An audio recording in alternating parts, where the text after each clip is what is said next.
నేను మా తమ్ముళ్ళను కోరేది ఒక్కటే, ఇవాళ మీ చేతిలో ఒక అవకాశం ఉంది. రేవంత్ రెడ్డి కళ్ళు తెరిపించడానికి మీ చేతిలో ఒక అవకాశం ఉంది. ఈ జూబ్లీ హిల్స్ ఉప ఎన్నిక కొంతమంది చెల్లెళ్ళు ఏది ఎలక్షన్లో నామినేషన్ వేసినట్టు కూడా నేను పేపర్లో చదివాను.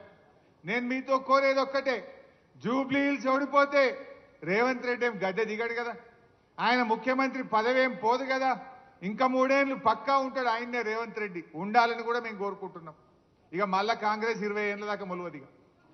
అయితే నేను మీతో కోరేది ఒక్కటే, దయచేసి మీరు కాంగ్రెస్ ను జూబ్లీ హిల్స్ లో ఓడించాలని, ఆనాడు కాంగ్రెస్ ను గెలిపించాలని బస్సు యాత్ర చేసిండ్రు. ఆనాడు కాంగ్రెస్ మిమ్మల్ని వేడుకున్నది, వాడుకున్నది. ఇవాళ గెలిచి గద్దెనెక్కి మీకు దగా చేసింది కాంగ్రెస్. ఆ కాంగ్రెస్ కళ్ళు తెరిపించాలంటే, ఆ కాంగ్రెస్ కు సురుకు బుట్టాలంటే జూబ్లీ హిల్స్ లో కాంగ్రెస్ ను ఓడించడానికి మా నిరుద్యోగ యువతి యువకులందరూ దండుగట్టి బయలుదేరండి. కాంగ్రెస్ ఓడితే ఆయన రివ్యూ చేసుకుంటాడు.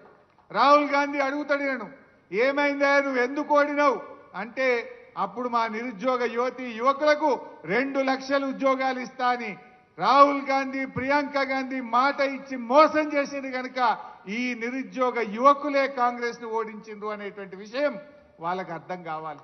ఉద్యోగాలు ఇవాళ మనకు 2 లక్షల ఉద్యోగాలు రావాలంటే, మెగా డిఎస్సి రావాలంటే, జీవో 46 అమలు కావాలంటే జూబ్లీ హిల్స్ లో కాంగ్రెస్ కు గుణపాఠం చెప్పండి. అప్పుడే ఇవన్నీ వస్తాయి.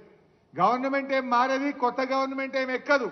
కానీ తన తప్పులు తాను తెలుసుకోవాలంటే, కాంగ్రెస్ రివ్యూ చేసుకోవాలంటే ఇవాళ కాంగ్రెస్ ను మనం ఓడించాల్సినటువంటి అవసరం ఉంది.